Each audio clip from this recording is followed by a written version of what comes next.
Friends, ఇవాళ sweet corn వడలు నేర్చుకుందాం అండి. దానికి కావాల్సినవి స్వీట్ కార్న్ గింజలు కప్పుడు, ఉల్లిపాయ ముక్కలు, పచ్చిమిర్చి, అల్లం ముక్కలు, కొత్తిమీర, పుదీనా, కరివేపాకు, జీలకర్ర, కార్న్ఫ్లోర్ పౌడర్ అండి, తగినంత కారము, తగినంత సాల్ట్. ఈ స్వీట్ కార్న్ గింజలు మనం మెత్తగా కాకుండా కొంచెం వర్క్గా తీసుకోవాలండి. మిక్సీ చేసుకోండి. మనం మిక్సీ చేసుకుని ఈ విధంగా చేసుకోవాలి. మరీ మెత్తగా. కొంచెం పసుపు వేసుకుందాం అండి. ఇష్టం లేని వాళ్ళు అవాయిడ్ చేయొచ్చు, కొంచెం కలర్ కోసం అనమాట. మనం పచ్చిమిర్చి వేస్తున్నాం కాబట్టి కొంచెమే కారం వేసుకోండి. ఇష్టం. సాల్ట్,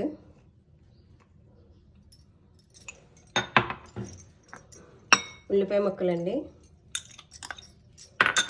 పచ్చిమిర్చి, అల్లం ముక్కలు, జీలకర్ర, కరివేపాకు, కొత్తిమీర, పుదీనా, ఇవన్నీ కలుపుకుందామండి. కొంచెం ఇలా ఉంది కదండి, మనం ఇలా అత్తుకోవడానికి మనం చూసుకొని వేసుకోవాలి. కార్న్ఫ్లోర్ ఎక్కువ వేసుకోవద్దు, చూసుకుని వేసుకోవాలండి. దీని బదులు శనగపిండి, వరిపిండి కూడా వేసుకుంటారు. దాని బదులు ఇది వేసాను, అజీర్తి కదా శనగపిండి. ఇలా 3 చెంచాలు వేసానండి. ఇది అడుక్కి పైకి బాగా కలుపుకుని ఇదిగోండి ఈ విధంగా బాగా కలిపేసుకోవాలి. కార్న్ మధ్యలో కనపడుతుంటే బాగుందండి.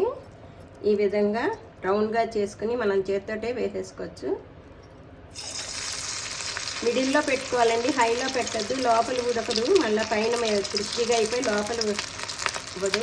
ఇలా మరి పలచగా కాకుండా ఇలా వేసి పెడితేనండి, పిల్లలు ఆకుకూరలు తినరు కదా, వీటిలో వేస్తే వాళ్ళు తినేస్తారు, రుచిగా ఉంటుందని. ఈ విధంగా అయితే ఇవన్నీ చూసారా, వేగిపోయినాయి. 2 వెంపులా ఇలా తీపేసుకోవాలి. ఇప్పుడు తీసేసుకుందాం. వేడివేడి కార్న్ వడలు రెడీ అయిపోయాయి. బయట చల్లగా ఉందండి. ఇవి తింటే ఎమ్మి ఎమ్మి.